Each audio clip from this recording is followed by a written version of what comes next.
The government begins winding down its furlough job support scheme from today.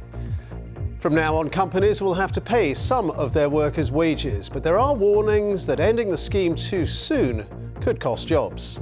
It's a difficult, balanced decision to make.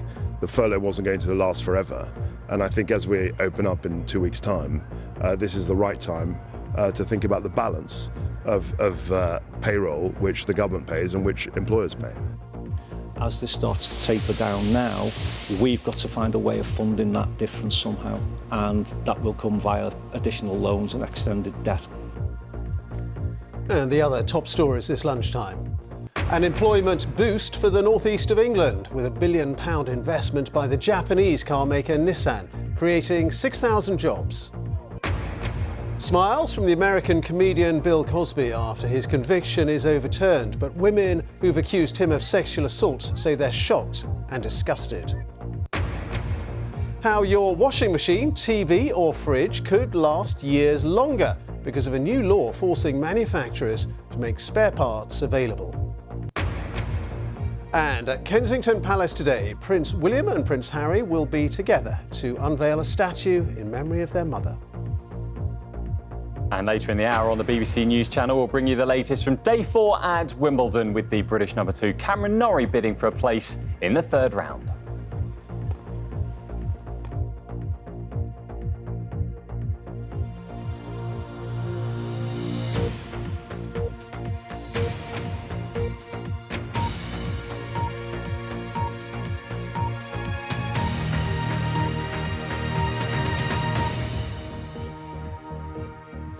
Hello, good afternoon. Welcome to the BBC News at 1. The government's winding down its furlough job support scheme from today, with businesses and unions warning it could mean more people being thrown out of work.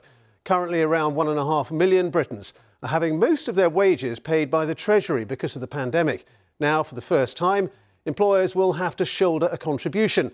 Labour are calling for the changes to be delayed until after all COVID restrictions are lifted. Is our business correspondent Ramzan Kamali. From today, businesses will have to start paying a 10% slice of the wages of their furloughed staff. How are you guys? Good? Good. Fantastic. Michele recently returned from furlough. He's optimistic the changes being introduced today won't have a negative impact on his industry. I'm not really concerned about the changing of the furlough scheme, because I can see that now there is loads of people that really want to go out. The industry is going to settle down, so keep being positive. If we need to face new challenges, we will be ready for that. Currently, 1.5 million Britons are having 80% of their wages paid by the Treasury. From today, employers will have to pay 10% of their furloughed workers' normal salary, while the government will continue to pay the other 70%. From the 1st of August, the employer's contribution rises to 20%, with the government's contribution reducing to 60%. You can EQ things separately for every cent. The government has spent £66 billion on furlough, which has supported 11.6 million jobs since March last year. But for this events company, it still hasn't been enough. When the government made an announcement where they were not going to be extending furlough any further, that was the time we had to make the horrific decision of letting 55 of our friends go at that moment in time. And that is something that we're desperate to not have to do again, which is why, as this starts to taper down now, we've got to find a way of funding that difference somehow. Many businesses still remain closed, but the government's hoping they'll be able to reopen on the 19th of July. But with little or no revenue coming in, paying even a fraction of workers' wages could put a massive strain on those firms. Up until yesterday, the cost to an employer keeping on a member of staff on £20,000 annual salary was £155 a month. That covers things such as national insurance. But from today, that cost will more than double to £322.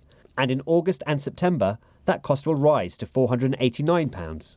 So while businesses have a reduced capacity to operate, where numbers are, say, smaller in gyms or in pubs or on the high street, the support from the government should match that. They've pushed back the timetable for reopening. What they haven't done alongside that is put in place the support that businesses need to get by. It's a difficult, balanced decision to make.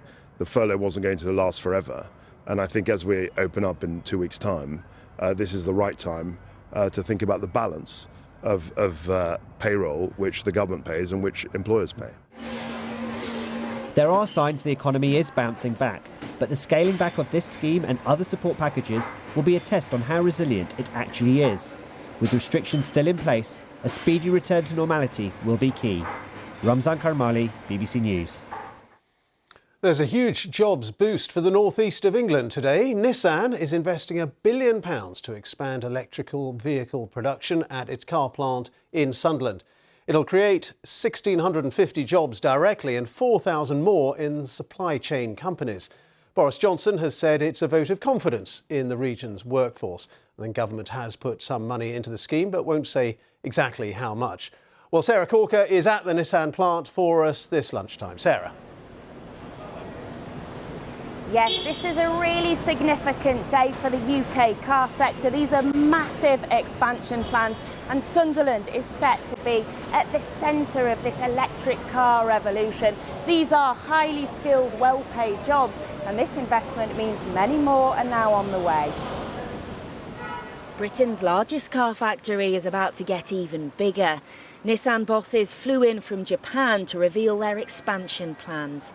A £1 billion investment in the Sunderland plant. A gigafactory will be built here, making batteries for electric cars at a vast scale. This announcement today is the true renaissance of the British car industry, where they are saying how we are going to address the full ecosystem to not only create business, but also to create an environment-friendly society. A new electric model is also coming to Sunderland. The Prime Minister said this was a major vote of confidence in the UK. This is something that is a massive benefit to the UK economy. Nissan is going to be creating about 900 jobs alone. Then the battery gigafactory, a further 750, plus thousands potentially in the supply chains. But what it's also doing is helping to lengthen the lead of this country in green low-carbon technology.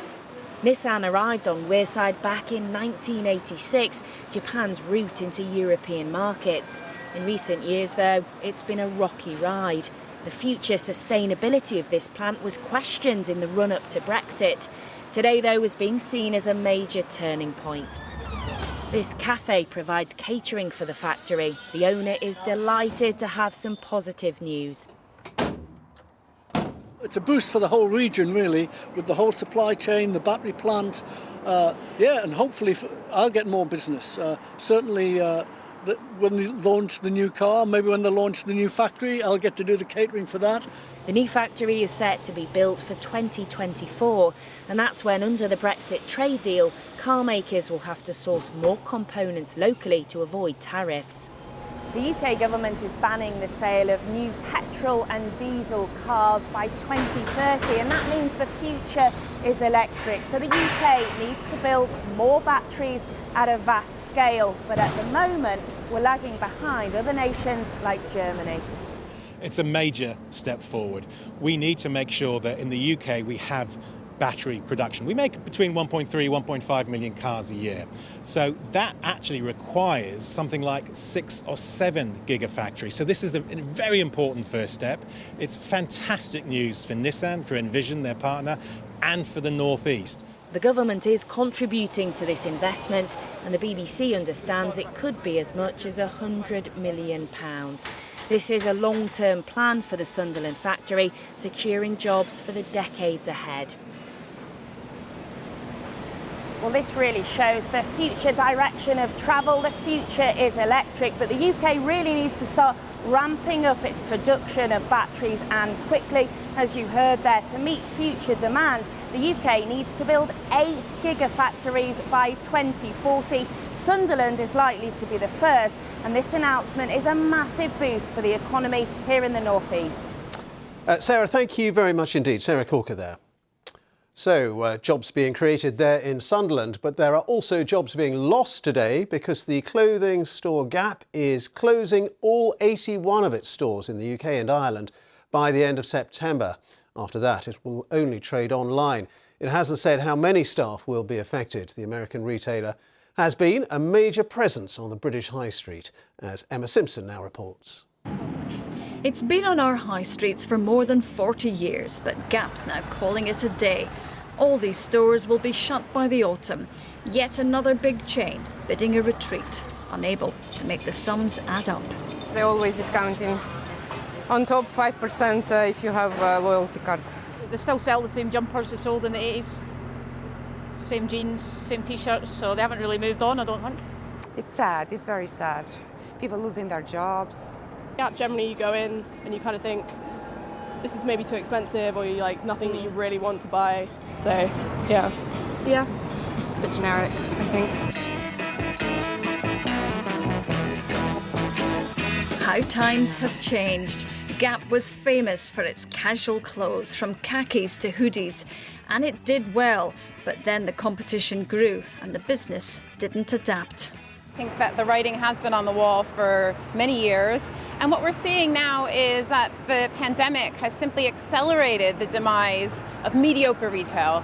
It's accelerated the demise of those retailers that have struggled to stay relevant to shoppers. The uncomfortable truth is that we simply have too many stores.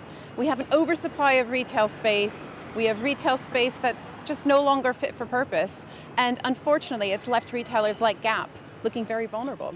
Lots of big retailers have either collapsed, shut stores, or disappeared from our towns and city centres altogether.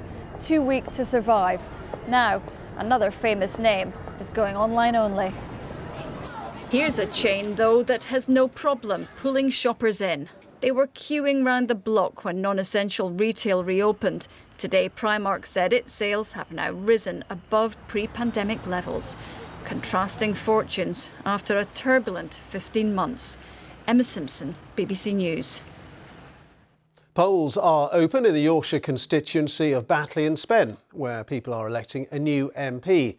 The vote was called when the former Labour Member of Parliament, Tracy Brabin, became West Yorkshire's first directly elected mayor. Lawyers for women who've accused the American comedian Bill Cosby of sexual assault say they are shocked and disgusted that he's now been released from prison. Cosby was freed after a court in Pennsylvania overturned his conviction for drugging and molesting a woman. The judges found an agreement struck with a previous prosecutor meant he should not have been charged. Michelle Fleury reports. This is the moment Bill Cosby left prison a free man. He had served 2 years of a 3 to 10 year sentence. His fall from grace was sealed in 2018 after he was found guilty of 3 counts of sexual assault for drugging and molesting Andrea Constant in 2004. But in a stunning reversal, Pennsylvania's highest court said the entertainer should never have been charged. We love you, Mr. Cosby! In the split ruling, the judges wrote the trial shouldn't have gone ahead because of an immunity deal Mr. Cosby had struck with a previous prosecutor. He can't be retried. Earlier, supporters drove by Mr. Cosby's home shouting, "Hey, hey, hey," a reference to Fat Albert, the cartoon character he once played.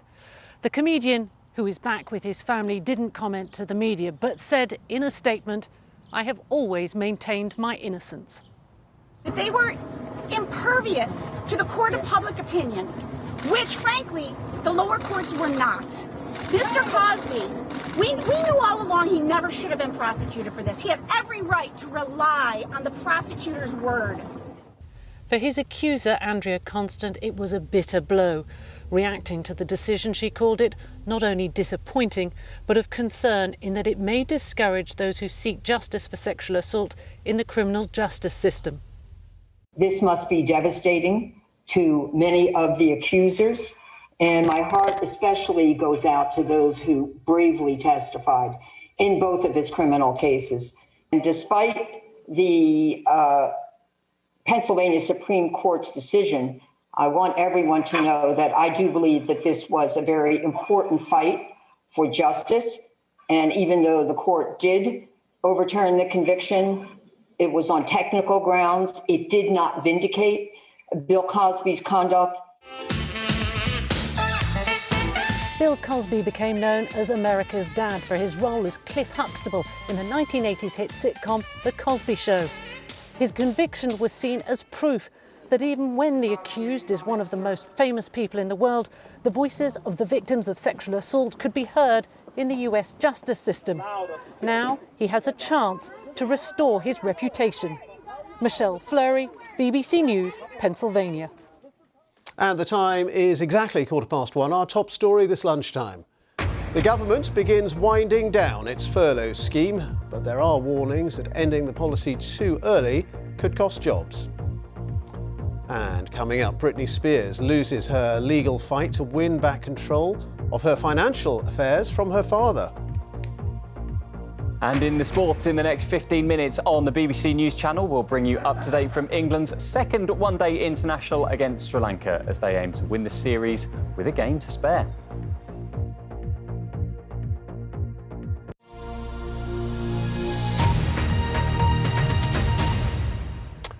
Britney Spears has lost her legal attempt to win back control of her financial affairs from her father. The singer had said that she was afraid of Jamie Spears, who became a guardian of her estate after she suffered mental health problems. She argued the arrangement left her traumatised and forced her to perform against her will. Let's get the latest from our arts correspondent, Rebecca Jones. So, Rebecca, effectively, this leaves her father in control of her life. Effectively, yes, though it is complicated, and that's because there are two separate legal requests here. So the first dates back to last November, when Britney Spears and her lawyers applied to a court to end her father's control over her life and estate. He's been in charge since 2008, and they wanted him replaced with a private wealth management company. Now that is the request that has just been denied. Then we come to the events of last week, that tearful and explosive testimony from Britney Spears when she said she'd been drugged, that she'd been forced to perform against her will, that she'd been prevented from having children. I just want my life back. And there she was asking for a complete termination of this conservatorship, this complex legal arrangement which governs her life. The judges have ruled that they can't end that until she formally applies for it to be removed, and she hasn't done that yet. And it's not going to be easy. Her father was effectively put in control of her estate in 2008 after she suffered mental health difficulties, and she will have to prove that she is capable of not only managing her money but her private life as well. And it is also worth saying that lawyers for her father have denied that he is responsible for any apparent restrictions on his daughter's life. OK, Rebecca, thank you very much indeed. And still in the United States, the company belonging to former President Donald Trump and its finance chief are expected to be indicted. It follows a 2-year investigation into alleged fraud at the Trump organisation. Mr. Trump himself is not expected to be implicated. Let's talk to our correspondent Samira Hussain, who's in New York. And Samira, the charges are still sealed, but what do we think they will amount to? That's right. We're not going to know the exact charges for another several hours, but the speculation is that the charges have to do with tax evasion, that Mr. Weisselberg received these benefits or perks from the Trump organization, perks like being able to perhaps live in a Tony Manhattan apartment rent-free, or potentially receiving free tuition to private schools for his grandson. Now, these kinds of perks are not uncommon, but you do need to pay taxes on those benefits. Now, he presented himself to the Manhattan District Attorney's Office, which is just behind me, very early this morning here at New York time, and we are expected to hear from them. Now, the Trump organization has just released a statement saying that this is a scorched earth attempt to harm the former president. Now, the former president has always alleged that this investigation is politically motivated.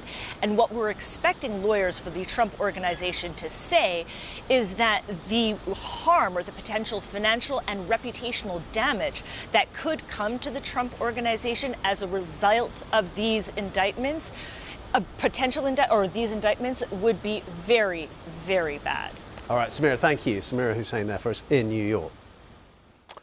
The town in Canada that recorded the country's highest ever temperature this week has been engulfed by a wildfire.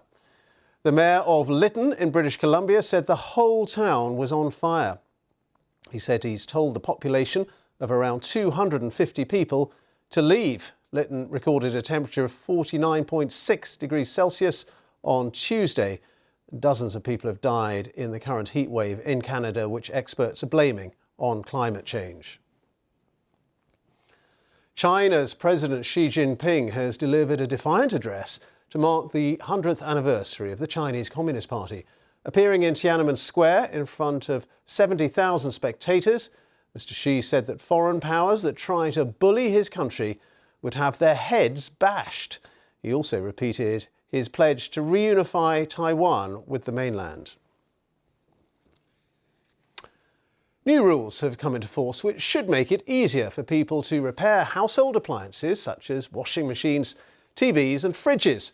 The right to repair will force manufacturers to make spare parts available so that customers can get their products fixed. 1.5 million tonnes of electrical goods are thrown away every year in the UK, as Coletta Smith now reports. He's only 6, is Willie, and he's taken over part of his father's yard as a repair shop for kiddies' bikes, trikes and so on. Repairing things might have gone out of fashion for a while. Bringing history back to life is what makes the repair shop so special. But it's all the rage again now. It's not a 2-minute job doing this.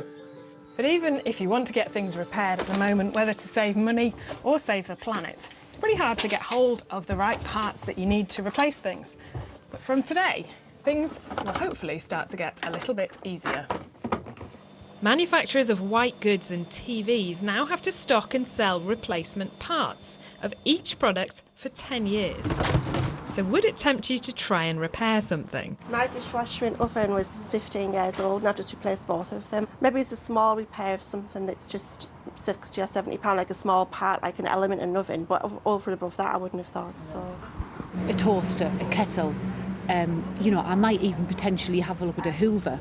You know, just a very basic repair, yeah, but certainly not on, you know, a washer or a cooker or a tumble dryer. They're so cheap to replace, so I just would probably get a new one, really. Door seals can go, and that's an easy thing that a homeowner can replace themselves. Similar with shelves. Rob's company have 400 engineers. These can sometimes come off the runners, quite easily fixable. Making more complex repairs in domestic appliances. But he thinks there's plenty we can try ourselves. It gives customers a choice. We really want consumers to take that opportunity to look at what they need as a repair, whether they can repair it themselves by a small component or whether they need to call somebody out like ourselves. A YouGov survey suggests we feel most confident with the Hoover. 42% feel comfortable repairing vacuum cleaners. 20% would try patching up a broken toaster. And only 4% would try to fix a gas cooker. It's removable, you can separate it. It's cheaper to make it in one piece. The UK's only white goods manufacturer says they knew the legislation was coming and have already made their machines simpler to mend. The secret of products that are easy to repair and last long is in the design. You've got to start off by saying the objective here is to make a product that's going to be reliable, easy to maintain or whatever. We've got to design a product that's difficult to make wrong and easy to repair if it needs to be repaired. Even though we now have the right to repair, it's a big cultural shift to convince people to fix things rather than fling them. Coletta Smith, BBC News in Newton Aycliffe. Prince William and Prince Harry will unveil a statue of their mother, Princess Diana, at Kensington Palace this afternoon on what would have been her 60th birthday. They commissioned the statue in 2017, saying that they hoped it would help visitors reflect on her life and her legacy. Well, all eyes will be on the body language between the brothers amid reports of a growing rift. It will be their first appearance together since the Duke of Edinburgh's funeral in April. Here's Daniela Relf. In place, but hidden from view until its unveiling this afternoon, the statue of Diana, Princess of Wales, will stand here in the sunken garden of Kensington Palace. It was a favourite location of Diana's. Over the past 2 years, the layout of the garden has been redesigned and replanted to create a calmer and more reflective setting for the statue. It was commissioned by Princes William and Harry to mark the positive impact their mother had during her life. They've been involved at every stage to ensure the statue captures their mother in the way they remember her. One under 2 years old and then a newborn. Yesterday, Harry, fresh out of self-isolation after flying in from California, was a surprise guest at a charity event with seriously ill children. Another reminder of the kind of work his mother did. Today will be filled with emotion for her sons. I think this statue is another form of legacy. It's celebrating everything that she stood for the 36 years that she lived. It would capture the thoughts of her sons around her, and I think that would be so meaningful. The statue has been created by sculptor Ian Rank Broadley. His work a major part of the National Memorial Arboretum in Staffordshire. He already has a royal connection too, having designed the image of the Queen that appears on all our coins. Oh my God, get this on camera. You forgot your boots. Oh my God. The days of banter and teasing between William and Harry are gone for now amid family conflict. Their relationship remains strained. The tension lingers between them. Our British royal family is not supposed to be a perfect family.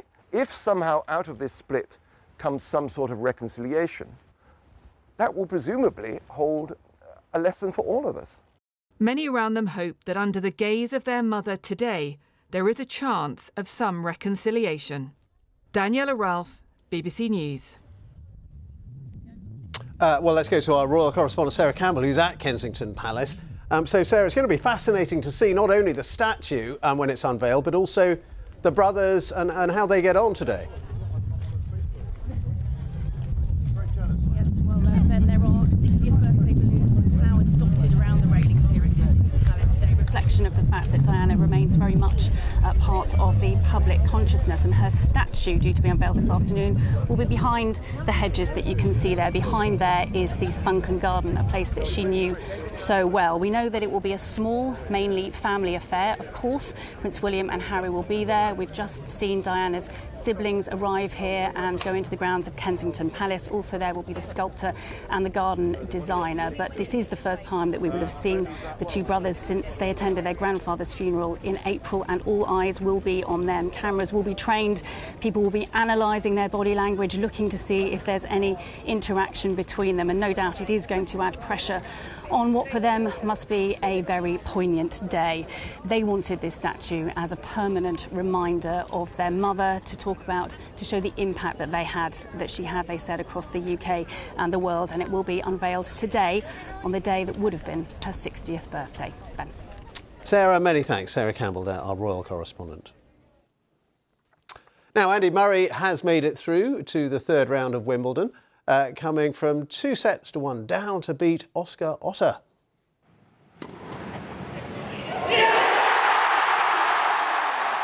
It wasn't quick. Murray took nearly 4 hours to see off his German rival in a match on centre court that ended well past 10 o'clock. Let's go to our correspondent Laura Scott, who's at Wimbledon. He never makes it look very easy, does he? No, it was a bit of a roller coaster, but it was one of those battling wins that got fans daring to dream, remembering Andy Murray's past triumphs on centre court over the years. But given what he's been through with hip surgeries and the more recent groin injury, it seems scarcely believable he'd be able to come back to win it in 5 sets and make it through to the third round. But that he did, helped by a raucous crowd. Murray's spoken this week about those who've questioned his desire and decision to come back to this level, but he's letting his tennis serve as a decent rebuttal to those doubters. Now, earlier I spoke to one man who knows Murray better than most, the Davis Cup winning captain Leon Smith. He says he's just pleased to see Murray performing at this level again. I think it's just amazing what he's able to put out there again. I mean, he's got a metal hip, and yet he's out there putting in the hard yards and training with his whole team. And his whole team have gone through so much with him. And when you see it happening out there, what he's doing, I think it is amazing it's still. And I just hope that, there's a lot more to come, which it looks like there is. Now, Laura, Wimbledon going green. Yes, the club's hosting its first ever Environment Day. They say they want to raise awareness of the climate crisis. Now, strawberries are synonymous with SW19. And one change that Wimbledon's made this year to be more environmentally friendly is to go from plastic strawberry pots to cardboard. Earlier, I spoke to Wimbledon's sustainability manager Hattie Park about the concept and context of today. We play on a living surface, we present tennis in an English garden. So on that level, it's really important that we maintain a healthy and resilient environment. And then you add the climate crisis into the mix, we have to take action. So one of the things we think we can do is use our platform to inspire action. So the Royal Box on Centre Court today will be filled with environment champions, among them Bear Grylls and representatives of the COP26 Climate Conference. Now they'll be watching one of the all-time greats in Roger Federer, but they'll also be watching one of the sport's rising stars, Coco Gauff, and they might be following the progress of the young British player Emma Raducanu, who's playing on court 18 later. Today's initiative shows Wimbledon is focusing on the next generation off the court too. All right, Laura, many thanks. Laura Scott there for us at Wimbledon. Let's get a look at the weather now. Chris Fawkes has got that. Let's ask you, Chris, what's the weather for Wimbledon and the rest of the country? Well, we're dry at Wimbledon today, and actually for most of the UK, it's also looking fine and dry this afternoon. We've had the best of the sunshine so far in Scotland. Increasingly, these sunny skies are moving into parts of northern England. Elsewhere, the cloud will tend to thin and break, but lurking out to the southwest, we've got an area of low pressure just here, and that's going to be chucking bands of rain our way in time for the weekend. So make the most of the relatively dry weather that we have over the next couple of days. Say relatively because today, although most of you will have a dry day, there'll be a few showers brewing. Southwest England, it's humid. That humidity sparking a few storms. And the sea breeze bringing a few showers just near to the south coast. There'll be one or two for Wales and the southwest Midlands as well. But apart from that, it is looking dry with spells of sunshine, and it will feel warm in the sunshine, with temperatures as high as 22 degrees Celsius. So no problem with the weather today at Wimbledon. There's a chance of a shower tomorrow, but I think we will definitely see some interruptions to play as we head into this weekend. Overnight tonight, well, it's looking like a dry night. There'll be some patchy cloud reforming, a few mist and fog patches, generally a little bit milder than last night, temperature around 12 to 14 degrees, a bit cooler for northern Scotland and the far northeast of England. And then tomorrow, a similar kind of weather day. Quite cloudy to start off with, any mist and fog patches lifting, spells of sunshine developing, but into the afternoon there will be showers. They'll be a bit more widespread, and this time the majority of them will be across eastern areas of England with some thunderstorms developing through the day. Temperatures a little bit higher, 21 to 23 degrees, pretty widely, again warm in the sunshine. But into the weekend, it turns increasingly unsettled. Bands of rain and widespread showers all in the forecast. So as our first band of rain pushes northwards on Saturday, it will be followed by further downpours. Now, the showers will tend to move through, there'll be bright spells between, but the downpours across southwest England could be long-lived and they're pretty torrential actually. Here the winds kind of converging together to give that line of storms, could bring some localised surface water flooding. Temperatures a little bit down, given that there's more cloud in the sky and more showers. We're looking at highs of around 18 to 21. Still not bad in those brighter moments between these bands of rain and showers. Then on into Sunday's forecast, it's another unsettled one. Again, showers really widespread, heavy and thundery. It is one of those days where most of you will see a downpour or two at some point during the day. And those temperatures a little bit below par for the time of year, but again, in the sunshine, probably not feeling too bad. Highs up to about 20 degrees Celsius. So, next couple of days, not too bad. It does turn increasingly unsettled with a greater chance of rain and downpours as we head into this weekend, Ben. Chris, thank you very much indeed. And that's all from the BBC News at 1. So it's goodbye from me, and on BBC One now we'll join the BBC's news teams where you are. Have a very good afternoon.